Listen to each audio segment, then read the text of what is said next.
കർത്താവായ യേശുക്രിസ്തുവിൻ്റെ പരിശുദ്ധമായ നാമത്തിൽ എല്ലാ പ്രിയപ്പെട്ടവർക്കും എൻ്റെ പ്രഭാത വന്ദനങ്ങളെ അറിയിക്കുന്നു.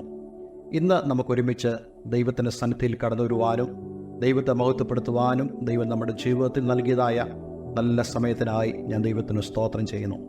കഴിഞ്ഞ ദിവസങ്ങളിൽ നമുക്ക് എഫീസ് ലേഖനം 6-ാം അധ്യായത്തിൽ നിന്നും അപ്പോസ്തലനായ പൗലോസ് ഒരു ദൈവ പൈതലിനുണ്ടാകുന്ന ആത്മീയ പോരാട്ടത്തിൽ, ആത്മീയ യുദ്ധത്തിൽ എപ്രകാരം വിജയം പ്രാപിക്കാം, നമുക്കുള്ള സർവായുധ വർഗം എന്തൊക്കെയാണ് എന്നുള്ളതായ വളരെ പ്രധാനപ്പെട്ട സന്ദേശങ്ങൾ നമുക്ക് ചിന്തിക്കുവാൻ തക്കവണ്ണം കർത്താവ് സഹായിച്ചുകൊണ്ടിരിക്കുന്നല്ലോ. ഞാൻ നേരത്തെ പറഞ്ഞതുപോലെ റോമൻ ജയിലിൽ അപ്പോസ്തലനായ പൗലോസ് കിടക്കുമ്പോൾ തന്നെ കാവൽ ചെയ്യുന്ന പട്ടാളക്കാരുടെ വേഷവിധാനങ്ങളെ കണ്ട്, അവർ ധരിച്ചിരിക്കുന്ന ആയുധങ്ങളെ കണ്ട് താൻ നമ്മളോട് വളരെ വ്യക്തമായി സംസാരിക്കുകയാണ്. നാം ഇതുവരെയും സത്യമെന്ന അരക്കെട്ട്, നീതി എന്ന കവചം, സമാധാന സുശിഷ്ടനാണ് ഒരുക്കം കാലിന് ചെരുപ്പ്, എല്ലാറ്റിനും മീതെ ദുഷ്ടൻ്റെ തീയമ്പുകളെയൊക്കെയും കെടുക്കുവാൻ തക്കതായ വിശ്വാസം എന്ന പരിച തുടങ്ങിയ വിഷയങ്ങളെക്കുറിച്ച് നമുക്ക് ചിന്തിക്കുവാൻ കർത്താവ് സഹായിച്ചു. ഇന്ന് നമ്മൾ രക്ഷയുടെ ശിരസ്ത്രം എന്ന 17-ാം വാക്യത്തിൽ പറയുന്നതായ കാര്യത്തെക്കുറിച്ചാണ് നമ്മൾ ചിന്തിക്കുന്നത്. നമുക്കറിയാവുന്നതുപോലെ ശിരസ് അല്ലെങ്കിൽ തലയുടെ പ്രാധാന്യത ഓരോരുത്തർക്കും വളരെ വലുതാണ്. 2 വീലർ ഉപയോഗിക്കുന്ന ആളുകളോട് മോട്ടോർ വാഹന വകുപ്പ് വളരെ വ്യക്തതയോടുകൂടി പറയുന്നൊരു കാര്യമാണ്, നമ്മൾ ഹെൽമറ്റ് ഉപയോഗിക്കണം. കാരണം തലയ്ക്ക് ഏൽക്കുന്ന ഏതൊരു ആഘാതവും നമ്മുടെ മരണത്തിന് കാരണമായി തീരാം. ആയതുകൊണ്ട് ഗവൺമെൻറ് വളരെ നിഷ്കർഷയോട് പറയുന്നു, നമ്മൾ ഹെൽമറ്റ് ധരിക്കണം. ഇതുപോലെ ഒരു ദൈവ പൈതലിന് ഉണ്ടായിരിക്കേണ്ട ഹെൽമറ്റാണ് രക്ഷ എന്നുള്ള കാര്യം. എന്താണ് രക്ഷ?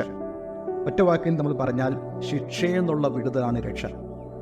കർത്താവ് യേശുക്രിസ്തു തൻ്റെ കാൽവറിയിലെ മരണത്താൽ നമ്മുടെ ശിക്ഷകളിൽ നമ്മളെ വിടുവിച്ചു. ആ വിടുവിച്ച ആ വിടുതലിൻ്റെ സന്തോഷം അത് നമ്മൾ അനുഭവിക്കുക. ഈ ഒരു രക്ഷ നമ്മൾ അനുഭവിക്കുമ്പോൾ നമുക്ക് ലഭിക്കുന്നതായ കോൺഫിഡൻസ് എന്ന് പറയുന്നത് വളരെ വലുതാണ്. 2 വീലർ ഉപയോഗിക്കുമ്പോൾ ഹെൽമറ്റ് വയ്ക്കുന്ന ഒരു വ്യക്തിയെ സംബന്ധിച്ചിടത്തോളം താൻ താഴെ വീഴുന്നതിനെക്കുറിച്ച് താൻ ചിന്തിച്ചാൽ തന്നെ താൻ ഇങ്ങനെ ചിന്തിക്കുന്നു, എനിക്കൊന്നും പറ്റുകയില്ല, കാരണം എൻ്റെ തലയിൽ ഹെൽമറ്റുണ്ട് എന്ന് പറയുന്ന പോലെ ഈ ഭൂമിയിൽ നമ്മളായിരിക്കുമ്പോൾ രക്ഷ ആ ഉറപ്പ് പ്രാപിച്ച ഒരു വ്യക്തിയെ സംബന്ധിച്ചിടത്തോളം താൻ എപ്പോഴും ഒരു ഉറപ്പ് ഉള്ളവനായിരിക്കും. അപ്പോസ്തലനായ പൗലോസ് തെസ്സലോനിക്ക ലേഖനത്തിൽ പറയുന്നുണ്ട്, രക്ഷയുടെ പ്രത്യാശയുടെ ശിരസ്ത്രം എന്ന് പറഞ്ഞാൽ രക്ഷ നമുക്ക് പ്രത്യാശ നൽകുന്നു. ഈ ഭൂമിയിൽ നമുക്ക് പ്രതീക്ഷകൾ നൽകുന്നു. നമുക്കറിയാവുന്ന പോലെ ഭൂമി എല്ലായിടവും നിരാശകൾ കൊണ്ടാണ് നിറഞ്ഞിരിക്കുന്നത്. അനുദിനം വർദ്ധിക്കുന്ന വില, ചുറ്റും നടക്കുന്ന കൊലപാതകങ്ങൾ, കലാപങ്ങൾ, രാജ്യങ്ങൾ തമ്മിലുള്ള യുദ്ധങ്ങൾ, ലോകമെമ്പാടുമുള്ള മഹാക്ഷാമം, അതുപോലെ പ്രകൃതിക്ഷോഭങ്ങൾ, ഇവയെല്ലാം നമുക്ക് അസ്വസ്ഥതയും അസമാധാനം കൊണ്ടുവരുമ്പോൾ രക്ഷ നൽകുന്ന ഉറപ്പ് അത് കർത്താവ് യേശുക്രിസ്തുവിലൂടെ നമുക്ക് ലഭിക്കുന്ന ഒന്നാണ്. ഈ രക്ഷയുടെ സന്തോഷം എന്ന് പറയുന്നത് നമ്മുടെ പാപങ്ങളിൽ നിന്നും യേശുവിൻ്റെ രക്തത്താൽ നമുക്ക് വിടുതലുണ്ട് എന്നുള്ളതാണ്.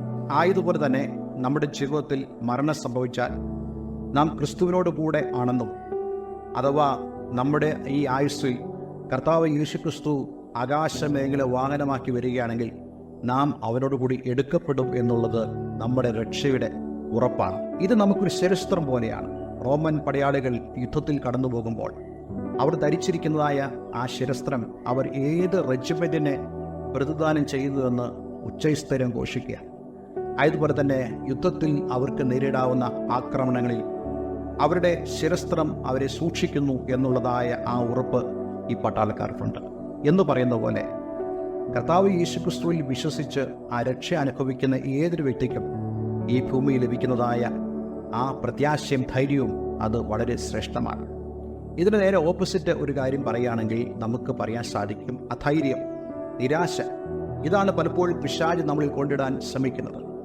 നമ്മുടെ ജീവിതത്തിൽ നിരാശകളും അധൈര്യവും ഉണ്ടെങ്കിൽ നമുക്കൊരിക്കലും മുന്നേറുവാൻ സാധിക്കരുത്. എന്നാൽ ആ രക്ഷയുടെ സന്തോഷം നമ്മുടെ ജീവിതത്തിലുണ്ടെങ്കിൽ ഏത് പ്രതിസന്ധിയുടെ നടുവിലും നമുക്ക് മുന്നോട്ട് പോകുവാൻ കർത്താവ് സഹായിക്കും. അതുകൊണ്ട് ഇന്നത്തെ ഈ ദിവസം രക്ഷയുടെ ആ ഉറപ്പിൽ, ആ സന്തോഷത്തിൽ നമുക്ക് ഏവർക്കും ജീവിക്കുവാൻ ദൈവം നമ്മെ സഹായിക്കട്ടെ. യുദ്ധം യഹോവയ്ക്കുള്ളത്, അവൻ നമുക്ക് വിജയം തരും. ഒരു വാക്ക് പ്രാർത്ഥിക്കണം. സ്വർഗീയ പിതാവേ, ഈ വചനത്തിനായി സ്തോത്രം. ഈ വചനം കേട്ട ഏവരെ ഞാൻ യേശുവിൻ്റെ നാമത്തിൽ അനുഗ്രഹിക്കുന്നു.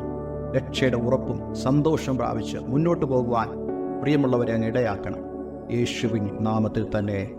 ആമേൻ, amen. Have a nice day. God bless you all.